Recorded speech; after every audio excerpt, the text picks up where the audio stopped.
सबको बताना कंप्यूटर क्या है, इलेक्ट्रॉनिक मशीन है। स्टार्टिंग प्रोसेस आपने देख लिया था। अब आता कंप्यूटर की हिस्ट्री। मेन कंप्यूटर जो वर्ड है वो कहाँ से बना? कंप्यूट, इंग्लिश का एक वर्ड है कंप्यूट, जिसका मीनिंग होता है गणना करना। तो वहाँ से कंप्यूटर का मतलब कि कंप्यूटर वर्ड जो है वहाँ से बना है ना। तो कंप्यूटर का जो मेन पर्पस था बनाने का वो क्या था? मैथमेटिकल प्रॉब्लम्स को सॉल्व करने के लिए, है ना। जैसे कैलकुलेटर है, कैलकुलेटर क्या करता है? कैलकुलेशन करता है, ठीक है। इस तरह से कंप्यूटर जो है वो क्या करेगा? जैसे कंप्यूटर का जो हिंदी नाम है, देखो आप, हिंदी नाम क्या है इसका? संगणक। मीन्स ये संग्रहण भी करता है और गणना भी करता है, दोनों काम करता है, ठीक है। इसलिए इसका नाम क्या है? संगणक। हिंदी नाम लिख लो इसका, संगणक। संग्रहण प्लस गणना, है ना। स्टोरेज और गणना दोनों काम इसके अंदर होते हैं, इसलिए इसका नाम क्या है? संगणक।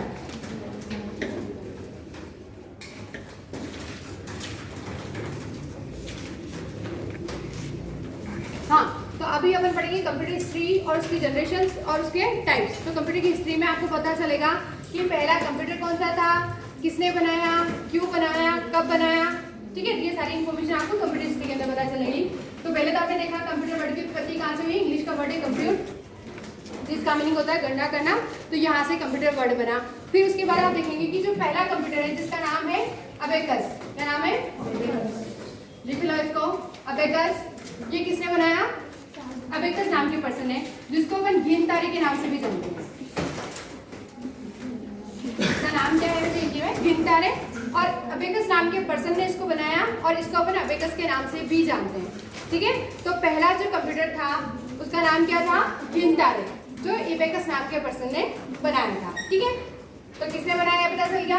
अब आता कि पहला जो कंप्यूटर है वो कब बनाया गया? तो इसको बनाया गया था 600 ईसा पहले, 600 ईसा पूर्व इसको बनाया गया था, ठीक है। तो दूसरा क्वेश्चन क्लियर हो गया कि कंप्यूटर, पहला कंप्यूटर कब बनाया गया? 600 ईसा पूर्व। और किसने बनाया? अबेकस नाम के पर्सन ने, जिसका नाम क्या था? गिनतारे, ठीक है। फिर आता है नेक्स्ट कि जो पहला कंप्यूटर है वो कहाँ बनाया गया? तो ये बनाया गया था यूनान की एक कैपिटल है, यूनान की सिटी है मेसोपोटामिया। क्या नाम है? मेसोपोटामिया।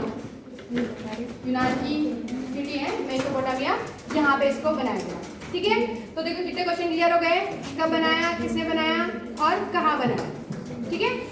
और अब आता है कि जो कंप्यूटर बनाने का पर्पस था वो क्या था? मैथमेटिकल प्रॉब्लम्स को सॉल्व करने के लिए, गणितीय गणनाओं को सॉल्व करने के लिए इसको बनाया गया, ठीक है।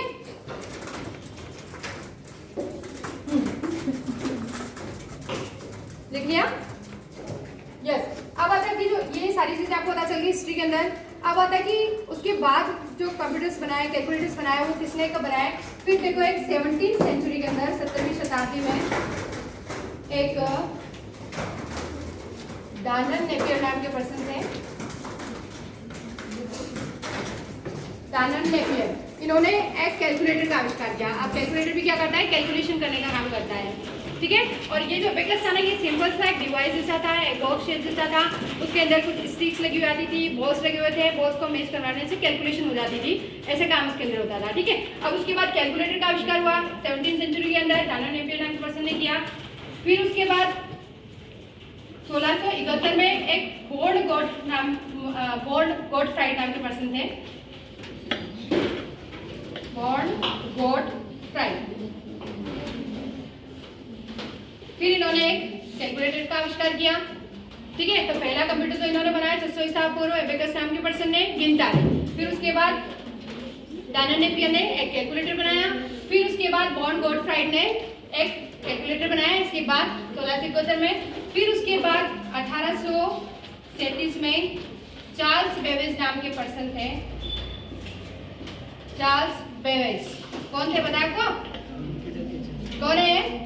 कंप्यूटर के जनक, ठीक है। तो ये थे चार्ल्स बेबेज। इन्होंने 1837 में एक कंप्यूटर बनाया था जिसका नाम था एनियाक।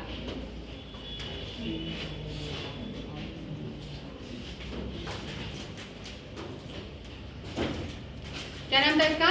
एनियाक। तो पहला जो कंप्यूटर था डिजिटल कंप्यूटर, उसका क्या नाम था? एनियाक। इसकी फुल फॉर्म लिख लो आप, electronic numerical, integrator and calculator.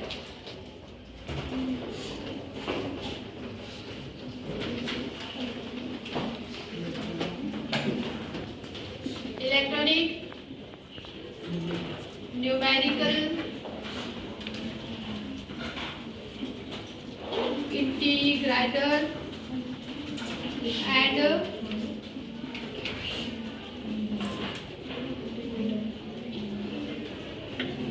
Calculator.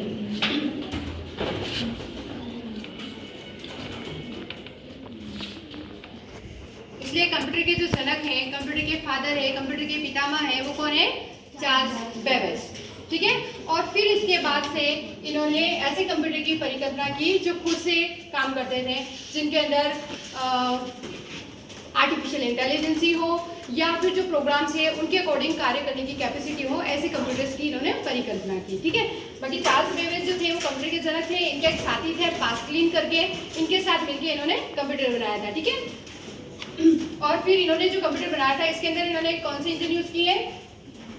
Analytical और डिफरेंशियल, है ना, जो एनालिसिस कर सकते थे, और डिफरेंशियल यानी कि जो दो इनपुट है उनके बीच में जो भी डिफरेंसेस है उनको क्लासिफाई करने का काम कर सकते थे। ऐसे इंजन इन्होंने इसके अंदर यूज किए। ठीक है। और ये कंप्यूटर था आपका एनिया। हाँ, तो ये थी कंप्यूटर की हिस्ट्री, पता चला। अब आता है कि कंप्यूटर की जनरेशंस। अब जनरेशन के अकॉर्डिंग इनको सबको अलग अलग डिवाइड कर रखा है। जनरेशन टाइप्स में आपको पता चलेगा कि इनका टाइमिंग क्या था, किस टाइम के अंदर कौन कौन से कंप्यूटर्स बनाए गए, उनमें कौन कौन सी लैंग्वेजेस यूज़ की गई, और उनके हाई लेवल जो मॉडल्स जो थे इसके अंदर, सिस्टम जो थे वो कौन कौन से बनाए गए। ठीक है। कौन कौन से इसके अंदर कंपोनेंट्स यूज़ किए गए, ये सारी चीज़ें आपको कंप्यूटर की जनरेशन में पता चलेगी। ठीक है। तो अभी तक कंप्यूटर की कितनी जनरेशन हो गई है? 5। We are running in 5th generation right now. 5वीं जनरेशन में अपन चल रहे हैं अभी, और एडवांस जनरेशन है 5th जनरेशन। तो विकास की पहली पीढ़ी जो थी उसकी टाइमिंग क्या थी? 1942 to 56। ठीक है। जनरेशन का लिख लेना टाइमिंग, और जो इंपॉर्टेंट चीज़ें वो लिख लेना। 1942 to 56 पहली जनरेशन का टाइम है। इसका जो मेन कंपोनेंट्स था वो था वैक्यूम ट्यूब एंड वॉल्स। ये क्वेश्चन एग्जाम में आया हुआ कि पहली जनरेशन का कंपोनेंट कौन सा है, तो वैक्यूम ट्यूब एंड वॉल्स। ठीक है। वॉल्स आपने देखे होंगे, बल्ब के अंदर जो लगे हुए आते हैं वो वॉल्स, और वैक्यूम ट्यूब। वैक्यूम ट्यूब क्या करते थे? इसके अंदर इलेक्ट्रॉनिक सिग्नल को कंट्रोल और स्प्रे करने का काम करते थे। ठीक है। साथ ही पहली जनरेशन के जो कंप्यूटर्स थे वो काफ़ी बड़े हुआ करते थे। जितनी बड़ी बड़ी मशीनें होती थी वो ज़्यादा इलेक्ट्रिसिटी यूज़ करते थे वो कंप्यूटर्स, यानी वो ज़्यादा बिजली का यूज़ करते थे, और साथ ही वो ज़्यादा इलेक्ट्रिसिटी वहाँ पर सर्जित करते थे, वो ज़्यादा इनके आसपास गर्मी हुआ करती थी। ठीक है। और ये कंप्यूटर्स जो थे वो कौन सी लैंग्वेज पे काम करते थे? मशीन लैंग्वेज पे काम करते थे। ठीक है। तो ये और कंप्यूटर्स थे इसमें ENIAC, एडीवेक, TBM 701 और NEPAC। ये जो सिस्टम्स थे ये पहली जनरेशन के थे। ठीक है। और मशीन लैंग्वेज पे काम करते हुए पता चल गया। अब बताइए सेकंड जनरेशन, इसकी टाइमिंग जब फर्स्ट एंड होती है 1956 to 65। इसका जो मेन कंपोनेंट्स था वो था ट्रांजिस्टर। ट्रांजिस्टर बताया ना भी आपको, TFT 3 फिर ट्रांजिस्टर जो ऐसा मॉनिटर होता है जो एक पिक्सल को कंट्रोल करने के लिए 4 ट्रांजिस्टर का यूज़ करता है। तो जो ट्रांजिस्टर है वो कौन सी जनरेशन में यूज़ किया गया? सेकंड जनरेशन के अंदर। ठीक है। और ये ट्रांजिस्टर स्क्रीन को क्या करता था? कलरफुल, चमकीला और तेज बनाने का काम करते हैं। ठीक है। तो ये ट्रांजिस्टर्स के अंदर यूज़ किए गए, मैग्नेटिक डिवाइसेस के अंदर डाटा स्टोरेज के लिए यूज़ की गई। और साथ ही ये जो कंप्यूटर्स थे इनकी जो लैंग्वेज थी, high level language, low level language, machine language low level है, और इसकी सेकंड जनरेशन की लैंग्वेज है ये भी लो लेवल लैंग्वेज में आती है, कॉबॉल एंड फोर्ट्रॉन। ठीक है। ये क्वेश्चन आया हुआ कि कॉबॉल क्या है, तो कंप्यूटर की एक लो लेवल लैंग्वेज है। जस्ट कंप्यूटर की क्या है? एक लो लेवल लैंग्वेज है कॉबॉल एंड फोर्ट्रॉन। तो कॉबॉल एंड फोर्ट्रॉन सेकंड जनरेशन के लैंग्वेज थी। और इसके बाद इसके जो कंप्यूटर्स हैं वो थे हनीवेल 400, CDC 1604, IBM 7030 और यूनिवेक 1108। ये मॉडल इसके अंदर बनाए गए सेकंड जनरेशन के अंदर। नेक्स्ट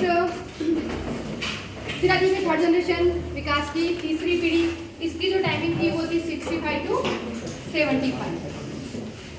ठीक है। 10 years बिटवीन इसकी थी टाइमिंग। हाँ, तो 65 to 75 थर्ड जनरेशन।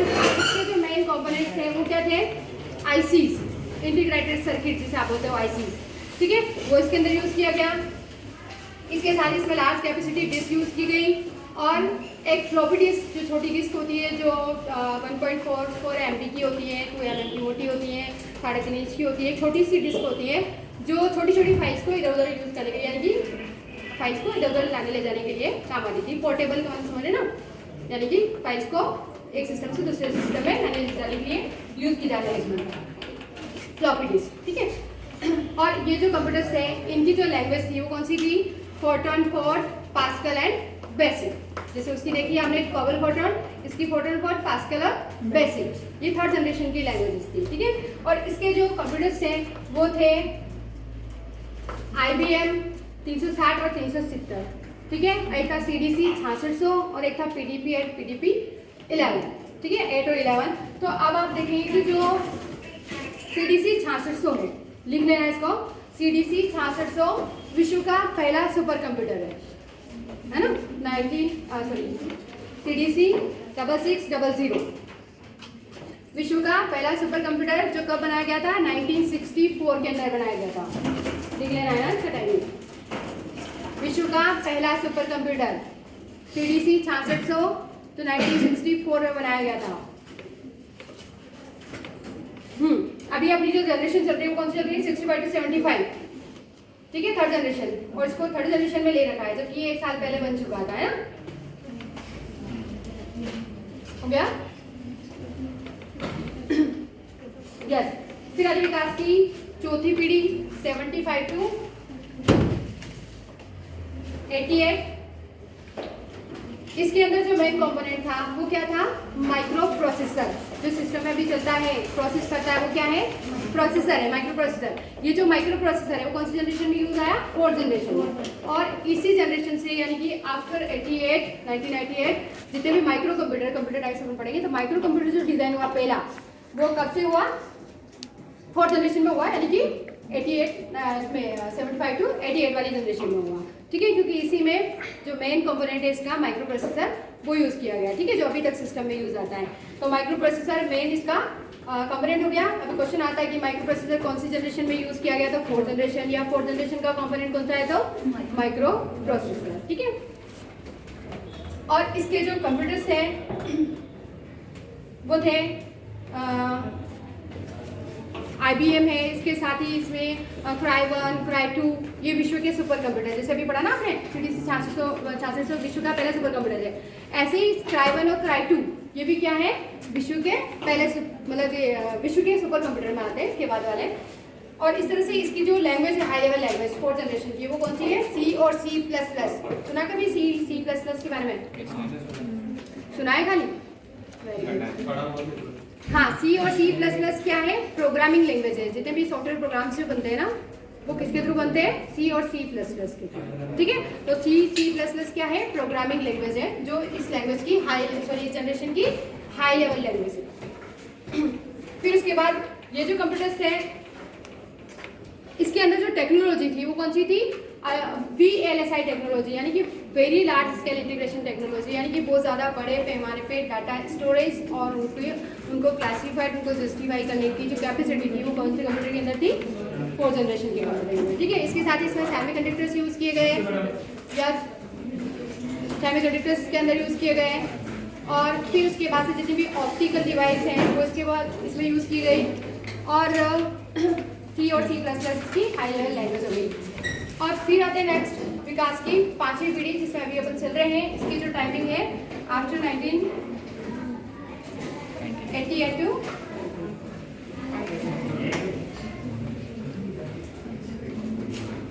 ऑनवर्ड्स जो भी चल रहे हैं अपन विकास की 5वीं पीढ़ी में अपन चल रहे हैं ना।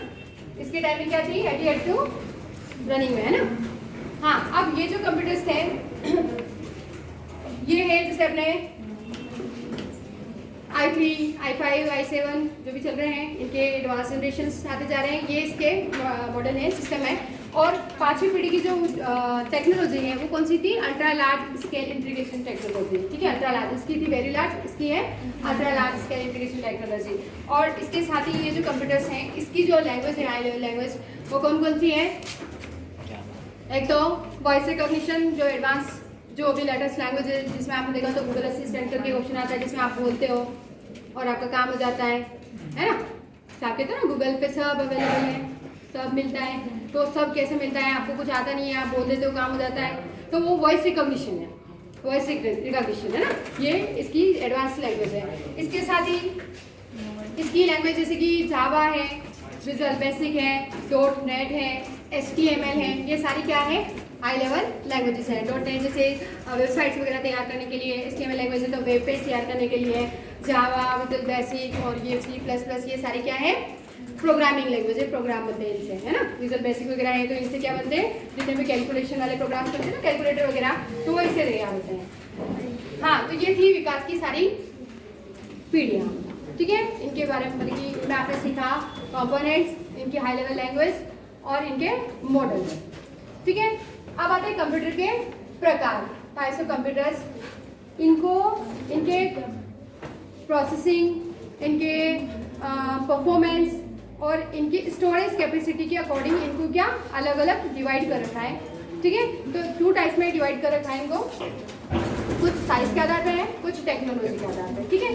तो 2 टाइप्स लिखो इनके। टेक्नोलॉजी के आधार पे कंप्यूटर के प्रकार लिखेंगे पहले। कंप्यूटर के प्रकार 2 हैं, मीन्स कंप्यूटर को 2 प्रकार में डिवाइड कर रखा है, टेक्नोलॉजी के आधार पर और साइज के आधार पर।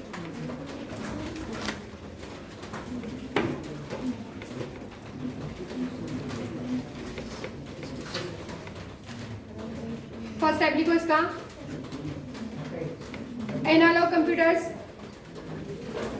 ऐसे कंप्यूटर्स जो इनपुट में क्या लेते हैं, प्रेशर को, टेम्परेचर्स को, हाइट्स को लेते हैं और फिर आपको रिजल्ट देने के काम करते हैं। जैसे कि थर्मामीटर, इसमें क्या होता है, सिर्फ टेम्परेचर चेक होता है बॉडी का, ठीक है। तो ये किसका टाइप हो गया, एनालॉग कंप्यूटर्स का। मीन्स ऐसे कंप्यूटर जो इनपुट में 0 1 2 3 नहीं लेते हैं, क्या करते हैं, लंबाई को, हाइट्स को, प्रेशर को, इनको लेते हैं और रिजल्ट देने का काम करते हैं, होते हैं एनालॉग कंप्यूटर्स।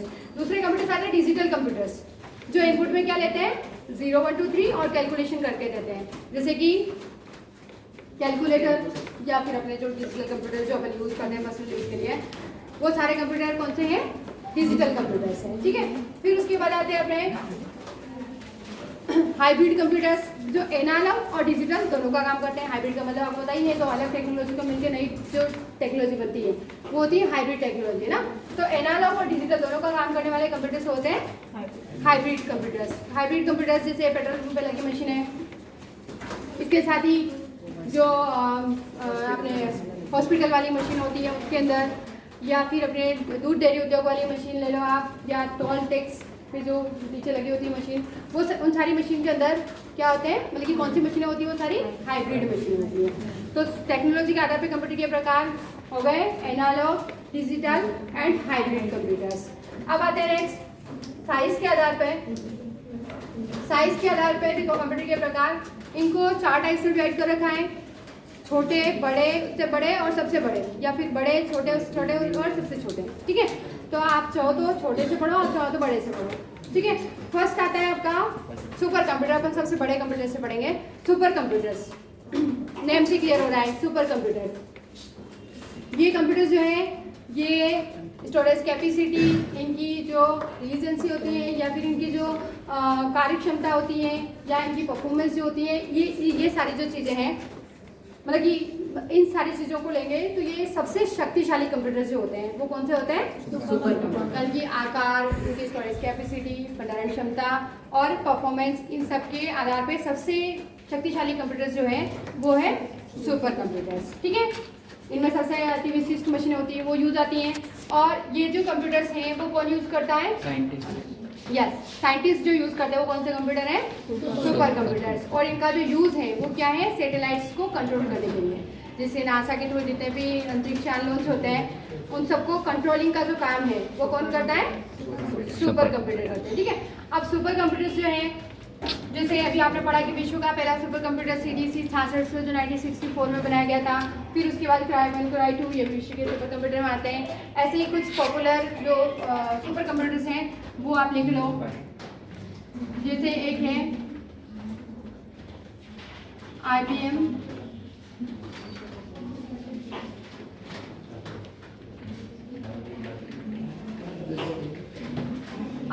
सेकोआ करके है ना, ये है अमेरिका का सुपर कंप्यूटर, एक है फुजित्सु के कंप्यूटर,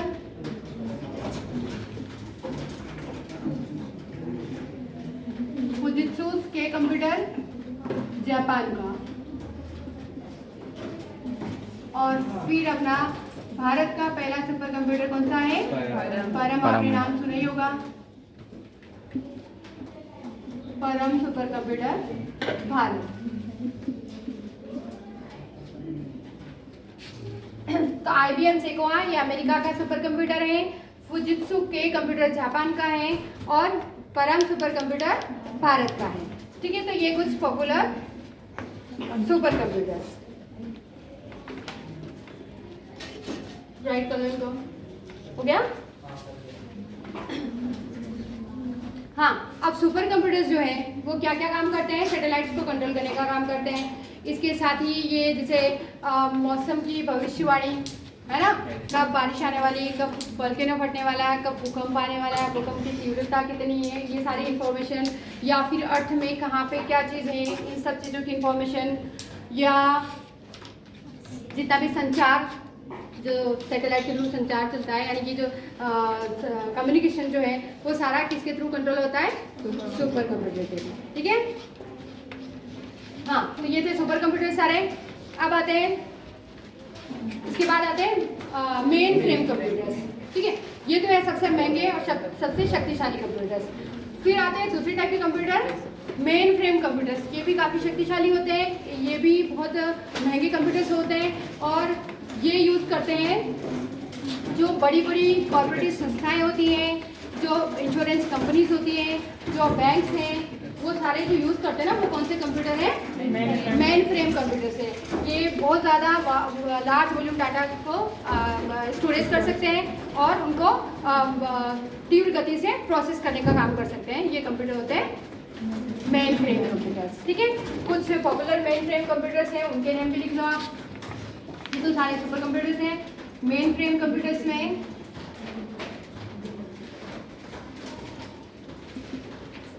फुजित्सु, ICLVME करके हैं कंप्यूटर, फुजित्सु, ICLVME, और एक है हिताची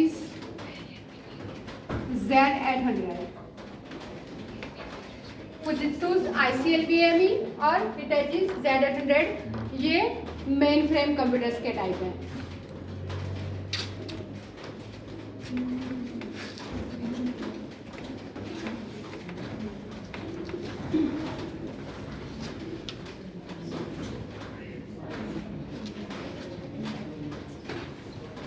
हो गया। नेक्स्ट आते कंप्यूटर होते हैं मिनी कंप्यूटर्स। वैसे मिनी कंप्यूटर्स जो होते हैं ना, वो छोटे बिजनेस जो होते हैं, जो छोटी संस्थाएं होती है ना, जैसे NGOs वगैरह, तो वो इनको यूज़ करते हैं, या छोटे बिजनेस जो होते हैं, मतलब छोटे बिजनेस वाले इनको यूज़ करते हैं। इसके साथ ही ये single user single tasking concept पे भी वर्क करते हैं। और ये जो कंप्यूटर्स हैं, ये कुछ इसके पॉपुलर कंप्यूटर्स लिखो।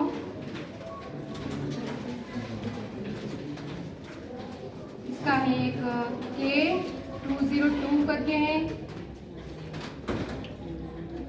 एक SDS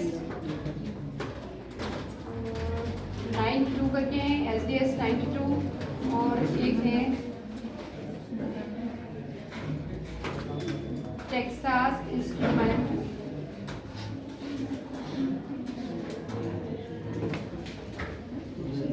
टेक्सास इंस्ट्रूमेंट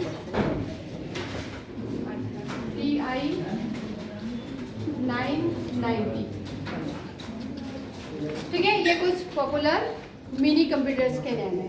और ये जैसे कि वो जो मल्टीनेशनल कंपनीज जो होती है ना, जो जिनके अंदर सिंगल यूज़र और सिंगल यूज़र्स और मल्टी यूज़र्स दोनों टाइप का काम चलता है। ठीक है, तो ये जो कंप्यूटर्स हैं, ये K202 और SDS 92 और टेक्सास इंस्ट्रूमेंट्स TI 990, ये कुछ पॉपुलर मिनी कंप्यूटर्स हैं। और छोटे उद्योग धंधों को पूरा करने के लिए जो कंप्यूटर यूज आते हैं वो होते हैं मिनी कंप्यूटर्स। और फिर आते हैं अपने माइक्रो कंप्यूटर्स। लिख लो माइक्रो कंप्यूटर्स। जो अपन डेली यूज में लेते हैं। आपका personal computer, PC, laptop, PDS लिखो आप, पर्सनल डिजिटल असिस्टेंट, ये क्वेश्चन आएगा।